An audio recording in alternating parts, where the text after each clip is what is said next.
Herkese merhaba arkadaşlar. Bugün Spy oynayacağız. Ben başlatıyorum. En fazla rekoru yapmaya çalışacağız arkadaşlar. Kanalımıza abone olup videomuza like atmayı unutmayın. Evet, şuradan geçelim. Altınları da topluyorum bu arada. 1600 2000'e geldi. Altınımız 40 ama. Şuradan toplayalım.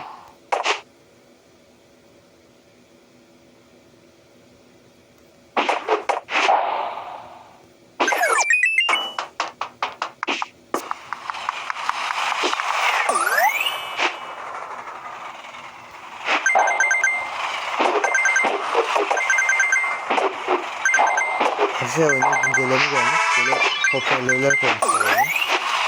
Bu yanlarda.